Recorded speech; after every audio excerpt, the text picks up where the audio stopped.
तो ब्रह्मास्त्र रिलीज हो चुका है और बॉक्स ऑफिस पे बहुत ही जोरों शोरों से तबाही मचा रहा है। World wide first day collection of Brahmastra is 75 crore. और मेरे कुछ सूत्रों के हिसाब से ये भी खबर आई है कि बॉयकॉट गैंग वालों ने अपने आप को एक कमरे में बंद कर लिया है। कुछ बॉयकॉट गैंग वालों ने तो अपने छत पे से छलांग लगा दी है। तो बहुत से लोग कंफ्यूज है ब्रह्मास्त्र को लेके, तो आज मैं आपकी सारी उलझने सुलझा दूंगा।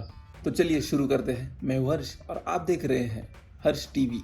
ब्रह्मास्त्र एक ट्रायोलॉजी होने वाली है जो अस्त्रवर्ष का एक पार्ट होगी। तो आगे कुछ स्पॉयलर्स होंगे। अगर आपने मूवी देखी नहीं होगी या आपको कुछ फर्क ही नहीं पड़ता तो आप आगे का वीडियो देख सकते हैं। तो मूवी में ब्रह्मास्त्र के 3 टुकड़े दिखाए गए हैं और जिसमें से एक टुकड़ा खो गया है, उसके बारे में किसी को ही नहीं पता। और जो 2 टुकड़े हैं वो हमारे इंडियन फिल्म इंडस्ट्री के 2 सुपरस्टार्स के पास है। तो ब्रह्मास्त्र का फर्स्ट पीस शाहरुख खान के पास है, जिनके पास है वानर अस्त्र। ब्रह्मास्त्र का सेकंड पीस है नागार्जुना के पास, जिनके पास है नंदी अस्त्र। और ब्रह्मास्त्र में और एक सुपरस्टार है जो लेजेंड है हमारे अमिताभ बच्चन, जिनके पास है प्रभास्त्र। तो मूवी की स्टोरी मैं आपको एकदम सिंपल तरीके से बताता हूँ। तो इस ब्रह्मास्त्र को पाने के लिए जुनून नाम की एक सुपर विलन, जिसका रोल प्ले कर रही है मौनी रॉय, वो ब्रह्मास्त्र को पाने के लिए किसी भी हद तक जाने को तैयार है। और उसे पता चलता है कि पहला टुकड़ा है शाहरुख खान के पास, तो वो उसको कब्जे में लेती है और उसके दिमाग में घुसकर पता लगाती है कि ब्रह्मास्त्र का दूसरा टुकड़ा किसके पास है। और उसको पता लग जाता है कि दूसरा टुकड़ा है नागार्जुन के पास। और तो और वो ये भी पता लगा लेती है कि एक ब्रह्मांश करके एक ग्रुप है और उसका एक गुरु भी है। बट जैसे ही वो पता लगाने जा रही होती है कि उसका गुरु कौन है, उससे पहले ही शाहरुख खान उसे रोक देता है और सुसाइड कर लेता है। उसके बाद हमें दिखाया जाता है रणबीर कपूर और आलिया भट्ट की बोरिंग लव स्टोरी, जो दिखाने की जरूरत नहीं थी क्योंकि वो मूवी को बहुत ही ज्यादा खींचती है और मूवी को रिवॉचेबल नहीं बनाती। और ये सब रणबीर कपूर को दिख रहा होता है। उसके दिमाग में विजुअल्स आते हैं कि कुछ लोग वानर अस्त्र जिसके पास है, यानी कि शाहरुख खान, उससे ब्रह्मास्त्र का टुकड़ा लेने की कोशिश कर रहे हैं। एसआरके का नाम इस मूवी में मोहन भार्गव दिखाया गया है और ये उन्होंने लिया है स्वदेश मूवी से, क्योंकि स्वदेश मूवी में एसआरके का नाम था मोहन भार्गव और वो एक साइंटिस्ट भी थे। तो ये रेफरेंस बहुत ही अच्छा था। तो नागार्जुन को ये खबर देने के लिए कि उनकी जान को खतरा है, रणवीर और आलिया जाते हैं वाराणसी और वहाँ पे जाके नागार्जुन से मिलते हैं। वहाँ पे भी बहुत ही ज़्यादा एपिक फाइट दिखाया जाता है नागार्जुना और उन दुश्मनों के बीच, जहाँ पे नागार्जुन की भी मौत हो जाती है। बट एसआरके और नागार्जुन दोनों की डेड बॉडी उन्होंने दिखाई नहीं है। ये बात तो कंफर्म नहीं कि वो दोनों सच में मरे हैं या अभी भी जिंदा है और पार्ट 2 में वो दोनों आ सकते हैं। हालांकि शिवा को, यानी कि रणबीर कपूर को, न्यूज़पेपर में दिखता है कि मोहन भार्गव की सुसाइड से मौत हो चुकी है, बट फिर भी डेड बॉडी नहीं दिखाई। तो इस बात की पॉसिबिलिटी है कि ये दोनों जिंदा है और पार्ट 2 में इनका बहुत ही बड़ा रोल हो सकता है।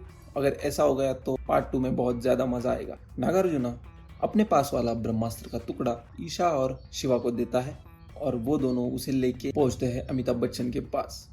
और यहीं पे होता है मूवी का क्लाइमैक्स, जो कि बहुत ही ज़्यादा ज़बरदस्त है। अब यहाँ के अमिताभ बच्चन शिवा को, यानी कि रणबीर कपूर को, उसके माँ बाप के बारे में बताते हैं और ये मूवी का बेस्ट पार्ट था। शिवा के माँ बाप होते हैं अमृता और देव, और अमृता का रोल कर रही है दीपिका पादुकोण और देव का रोल अभी तक रिवील नहीं किया गया है, जो कि उन्हें करना चाहिए था। बट ये 99% कन्फर्म है कि देव का रोल करेगा रणवीर सिंह। देव कौन है? देव ब्रह्मांश का ही मेंबर होता है। देव के पास 2-3 अस्त्रों की ताकत होती है। उसके पास सबसे खतरनाक वाला अस्त्र होता है अग्नि अस्त्र, जो कि शिवा है। और उसने अग्नि अस्त्र को चलाने में बहुत ही ज़्यादा मास्टर की हासिल कर ली थी। मतलब वो अग्नि अस्त्र चलाने में बहुत ही ज़्यादा मास्टर हो चुका था। ब्रह्मांड के किसी भी मेंबर्स के पास इतनी ताकत नहीं थी कि वो देव का सामना कर सके। बट इतनी ज़्यादा पावर होने के बावजूद भी देव को पावर का चस्का लग जाता है और अब उसे ब्रह्मास्त्र चाहिए, क्योंकि उसे बनना था ब्रह्मदेव। मतलब वो ब्रह्मास्त्र पाके इस यूनिवर्स का सबसे ज़्यादा ताकतवर आदमी बन सकता था। बट देव को हराने के लिए उनके पास एक हुकुम का इक्का था, जो थी हमारे शिवा की माँ, यानी कि अमृता, यानी कि दीपिका पादुकोण, जिसके पास था जलास्त्र। और देव और अमृता की एक एपिक बैटल होती है एक आइलैंड पे। ये बैटल इतनी ज़्यादा भयंकर होती है कि पूरा का पूरा आइलैंड पानी के नीचे समंदर में समा जाता है। तो ब्रह्मांड के सभी लोगों को लगता है कि दोनों के दोनों मर गए और अमृता ने देव को हरा दिया, बट ऐसा नहीं था। देव बच गया था और एक स्टैचू के अंदर कैद हो गया था। तो मेरी थ्योरी के हिसाब से अमृता ने देव को हरा दिया और एक स्टैचू में कैद कर दिया। मूवी के एंड में हम देखते हैं कि देव के पास जलास्त्र भी है, यानी कि इसका मतलब यह है कि उनकी बैटल में क्या हुआ किसी को पता नहीं, बट देव ने अमृता का जलास्त्र ले लिया होगा।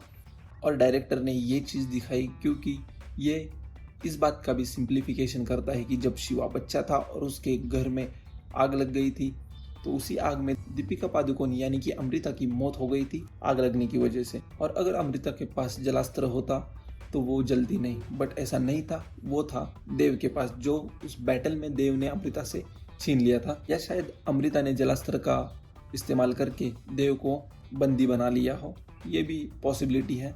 बट एट द एंड जलास्त्र था तो देव के पास ही, क्योंकि मूवी के क्लाइमैक्स में जब अपना रणबीर कपूर आग का बड़ा सुजानो बनाता है, मतलब वो आग का बड़ा स्ट्रक्चर बनाता है, तब देव अपना जलास्त्र एक्टिवेट करता है और जिसकी वजह से बारिश होती है। तो ये एक अच्छी डिटेल थी डायरेक्टर की तरफ से। और अगर आपको ये अभी पता चला तो हमारे चैनल को भी सब्सक्राइब कर दीजिए और लाइक कर दीजिए और ये वीडियो अपने दोस्तों के साथ भी शेयर कर दीजिए। और एक स्टोरी की एक बात लोगों को बहुत ही कंफ्यूज कर रही है, जो कि आलिया भट्ट के कैरेक्टर के बारे में है, जिसका नाम था मूवी में ईशा।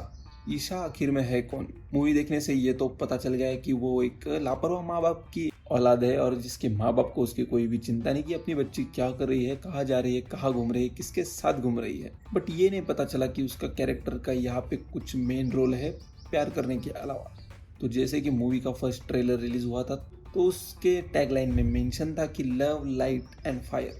हमने लव देखा, फायर देखा, तो एक अंदाज़ा लगा सकते हैं कि ईशा लाइट होगी, क्योंकि मूवी में बच्चे की तरह बार बार जिक्र हो रहा था कि लाइट की तरफ जाओ, लाइट की तरफ जाओ।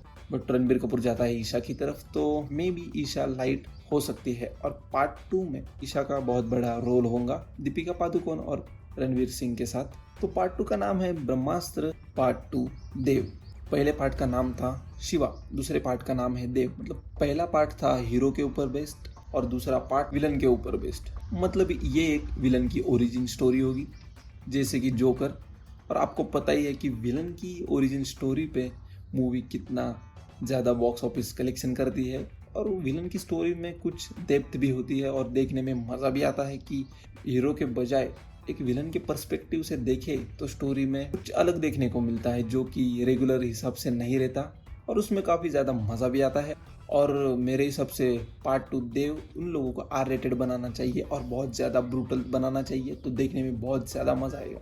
तो मूवी देखते वक्त मैंने इन सब डिटेल्स को देखा। अगर आपको कुछ और भी नई डिटेल्स पता हो मूवी के बारे में तो हमारे कमेंट सेक्शन में मेंशन करें, मैं उसके ऊपर भी वीडियो बना दूंगा। और हाउस ऑफ द ड्रैगन के बारे में आपको अगर 5 मिनट में सिंपल शब्दों में जानना हो तो आप हमारी ये वाली वीडियो देखिए, आप इससे पूरा का पूरा हाउस ऑफ द ड्रैगन का प्लॉट समझ जाएंगे। और आपके उन दोस्तों को भी दिखाइए जिनको हाउस ऑफ द ड्रैगन के बारे में इंटरेस्ट नहीं या पता नहीं, ताकि वो लोग भी वो 5 मिनट का वीडियो देख के हाउस ऑफ द ड्रैगन को देखने लग जाए। तो चलिए मिलते हैं नेक्स्ट वीडियो में, तब तक के लिए बाय बाय।